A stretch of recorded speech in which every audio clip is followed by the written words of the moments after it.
Good morning, students. Today we are going to discuss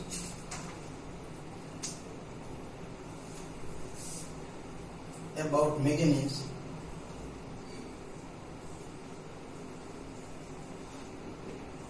Yesterday we have talked about iron ore का कितना produce करता है, कौन कौन से स्टेट है. सेम वे यहाँ पे हम मैंगनीज का देख लेते हैं.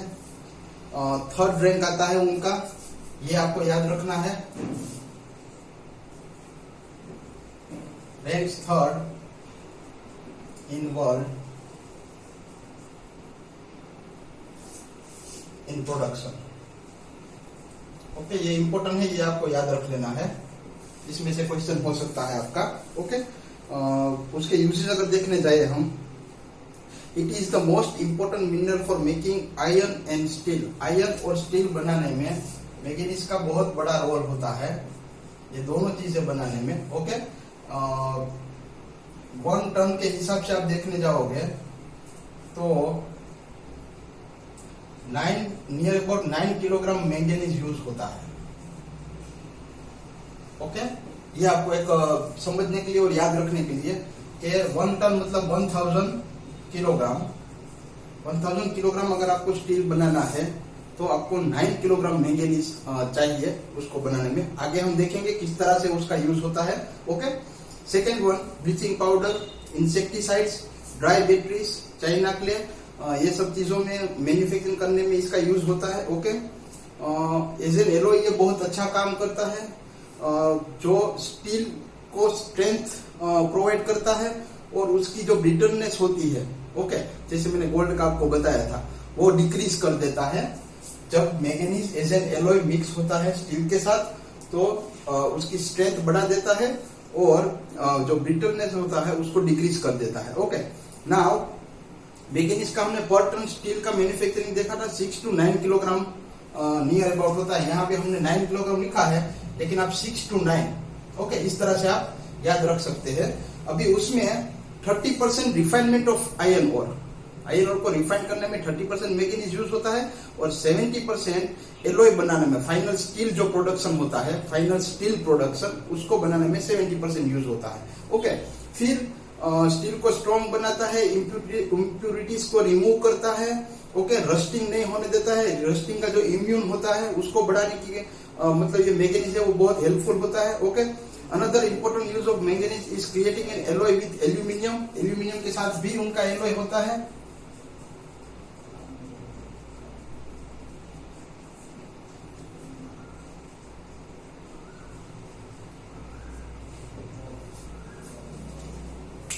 और कोरोजन नहीं होने देता. कोरोजन का होता है ग्रेजुअल डिस्ट्रक्शन. लिखना है तो आप लिख देना. धीरे धीरे करके आप कोई भी मेटल देखोगे तो उसके ऊपर का जो लेयर होता है वो धीरे धीरे उसमें से छोटे छोटे अपर लेयर है वो निकलने लगते हैं. तो मैंगनीज का यूज करोगे तो वो निकलेगा नहीं. ओके, तो कोरोजन है उसको लेस कर देगा. ओके, दूसरे मैंगनीज है वो फेरो मैंगनीज, सिलिको मैंगनीज और क्रोमो मैंगनीज बनाने में हेल्पफुल होता है. ऑर्गेनिक और इनऑर्गेनिक केमिकल्स बनाने में, पेंट बनाने में, पिगमेंट्स बनाने में, सिरामिक्स बनाने में, ये उनके यूजेस है जो मैंगनीज है वो यूज करता है. आपको ये याद रखना है. Third rank in the world production. Okay, iron and steel के साथ अच्छा एलॉय बनता है. 1 टन स्टील आपको मैन्युफैक्चर करना होता है तो 6 to 9 किलोग्राम ऑफ मैंगनीज होता है.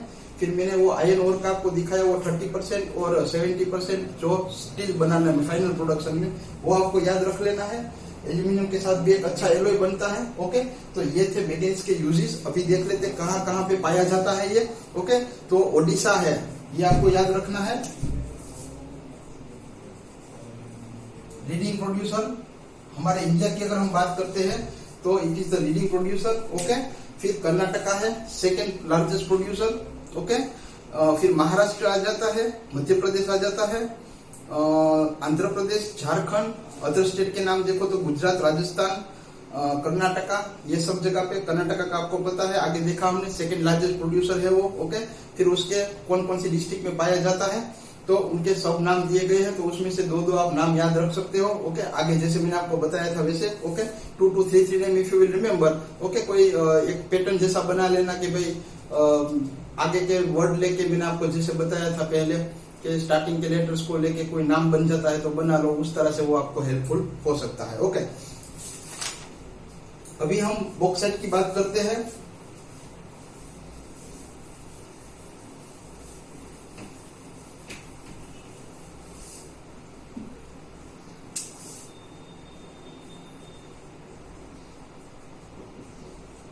आपकी बुक में उसका थर्ड लार्जेस्ट प्रोड्यूसर लिखा है, बट राइट नाउ अगर आप, मैंने गूगल में सर्च मार के देखा था, राइट नाउ 5th रैंक आता है हमारा।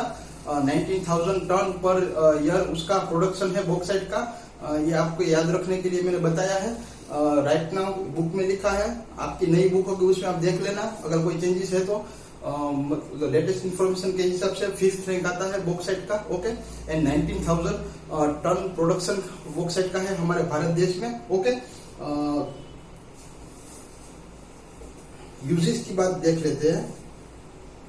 पहले डिस्ट्रीब्यूशन देखे तो ओडिशा, झारखंड, मध्य प्रदेश, छत्तीसगढ़, महाराष्ट्र, ये सब जगह पे बॉक्साइट है वो पाया जाता है। Okay, Tamil Nadu. Uses of bauxite में देखेंगे तो bauxite is the raw material for making aluminium. Aluminium बनाने में आगे हमने देखा था मैंगनीज का, तो मैंगनीज भी एज एन एलॉय काम आता है। सेम वे बॉक्साइट भी बनाने में हेल्पफुल होता है। ओके, एल्यूमिनियम को it is a rock consisting of hydrated aluminium oxide use for making aircraft, ship, utensils.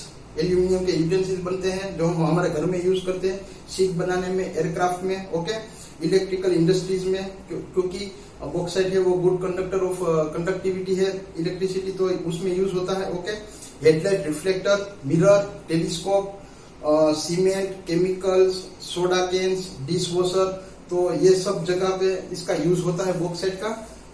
हमने देखा उसका डिस्ट्रीब्यूशन, हमने ओडिशा, झारखंड, मध्य प्रदेश, महाराष्ट्र मेन नाम है स्टेट के, और फिर उसके दूसरे डिस्ट्रिक्ट के नाम भी दिए गए हैं, तो उस तरह से हमें वो याद रखना है। Okay, now next we will move to copper. Copper के बारे में मोस्ट ऑफ टाइम हमको बहुत सारी चीजें आपको, क्योंकि एंशिएंट अगर सिविलाइजेशन हम देखने जाएंगे तो भी आपको पता है कि हमारे जो पूर्वज थे वो भी अच्छा यूज करते थे कॉपर का। Okay, copper is a highly ductile. Ductile का मीनिंग होता है कि शीट प्रिपरेशन करना हो कॉपर का तो आराम से कर सकते हैं। Okay, good conductor of electricity है। अब उसके थिन वायर बनाने हैं तो बना सकते हो, शीट्स बनाने हैं तो बना सकते हो, इसीलिए उसको डक्टाइल कहा गया है। और इलेक्ट्रिसिटी का वो गुड कंडक्टर है। ठीक है, यूजेस की बात हम देखने जाए तो क्या यूनिवर्सली कॉपर है वो पूरे भारत में यूज हम करते हैं। ओके, और जैसे मैंने आपको बताया कि एंशिएंट सिविलाइजेशन को आप देखने जाओगे तो भी हमारे बहुत सारे आर्म्स और एम्यूनेशन और यूटेंसिल्स देखे थे जो कॉपर के बने हुए थे। Okay, copper is in great demand in industrial field because of its high ductility, high thermal and electrical conductivity, electric machinery, automobiles, stainless steel, telephone. Okay, railway का इक्विपमेंट बनाने हो, इंजीनियरिंग वर्क होता है, तो ये सब जगह पे कॉपर का यूज किया जाता है। अगर कॉपर के हम रेजिस्टेंट के बारे में देखने जाए तो एटमॉस्फेयर में जो copper fairly resistant to atmosphere corrosion, मतलब जो मॉइस्चर वाला एटमॉस्फेयर होता है और जो मतलब मेटल को इफेक्ट करता है, वैसा कॉपर में कोई प्रॉब्लम होता नहीं है। Is widely use for making alloy such as brass and with tin as bronze. Okay, nickel copper alloy is very tough, बहुत स्ट्रॉन्ग होता है, resistant to corrosion and largely used as a material for construction of chemical industries. Chemical industry में भी इसका use होता है। निकल और कॉपर का एलॉय आप बना सकते हो जो बहुत स्ट्रॉन्ग होता है। ओके, डिस्ट्रीब्यूशन अगर हम देखने जाए तो मध्य प्रदेश नियरली 57% उसका टोटल प्रोडक्शन कंट्री का हम देखने जाएंगे तो मध्य प्रदेश में है लार्जेस्ट प्रोड्यूसर। एक ये आप याद रख लेना कि कॉपर का MP is the largest producer. Total production देखने जाएंगे तो उसमें से 57% प्रोडक्शन मध्य प्रदेश में होता है। ओके, तो ये चीज हमको याद रखनी है। बाद में राजस्थान आता है, झारखंड आएगा आपका। ओके, तो ये था उसका डिस्ट्रीब्यूशन एनालिसिस। ओके, बाद में आपका एक टेबल दिया गया है iron ore deposit of India. Okay, state के नाम दिए गए हैं, कौन सी टाइप का क्वालिटी, मैग्नेट, हेमेटाइट, लिमोनेटाइट, अनसिड्राइट, वो जो 4 नाम थे। ओके, फिर उसके माइनिंग सेंटर कहाँ पे पाया जाता है उसका पूरा एक टेबल दिया गया है। तो आगे जो दिया है सेम यहीं पे है। आपको मतलब कोई ट्रिक से याद करना है तो आप आराम से कर सकते हो। स्टेट वाइज फिर उसका डिस्ट्रिक्ट सेंटर जो होते हैं वो पूरा दिया गया है, ये आपका टेबल दिया गया है। ओके, तो पूरा लेसन का जो समअप होता है वो लास्ट में मोस्ट ऑफ टाइम जियोग्राफी में आपको दिया जाएगा, आगे के लेसन में भी आएगा। तो यहाँ से भी आप रीड कर सकते हो। जब आपको छोटी छोटी चीजें जो इन्फॉर्मेटिव होता है वो याद रखना हो तो आप यहाँ से कर सकते हो। ओके, तो यहाँ पे हमारा minerals and energy resource part 1 जो था वो पूरा हो गया है। Okay, and tomorrow we will discuss about the minerals and energy resource part 2 lesson number 9। ओके, यहाँ पे 8 लेसन तक आपका फर्स्ट सेमेस्टर में आने वाला था। तो शायद हमारा फर्स्ट सेमेस्टर का जो सॉरी सेमेस्टर नहीं लेकिन टर्म की बात करते हैं तो फर्स्ट टर्म जो हमारा होता है क्वार्टरली एग्जाम का यहाँ तक आपका था तो पूरा हो गया है। मैप अभी आपके बाकी है, वो हम जब क्लासेस में मिलेंगे तब हम उसका सोल्व करेंगे। ओके, अभी बाकी रहने में आपका मर्चेंट ऑफ वेनिस और 1-2 स्टोरी पोयम, ठीक है, और मैप, ये थोड़ी थोड़ी चीजें बाकी है। और अभी नेक्स्ट में आपका ज्योग्राफी के जो पीछे के वेस्ट मैनेजमेंट के जो चैप्टर्स है बहुत इजी है। तो अभी मैं वो कवर करने की कोशिश करूंगा जो मतलब अभी एक्स्ट्रा चलेगा हमारा। ओके, तो आपको मतलब स्कूल चालू होगा उसके बाद भी मतलब ज्यादा हम प्रेशर फील नहीं करेंगे, आराम से हमारा कोर्स हो जाएगा। ओके, रिवीजन का भी टाइम मिलेगा तो आपको कोई परेशान होने की जरूरत नहीं है। बस आप एक काम कीजिए, रीड करते रहिए, कोर्स के टच में रहिए। कोई भी डाउट है तो आप आराम से पूछ लीजिए। Okay, thank you.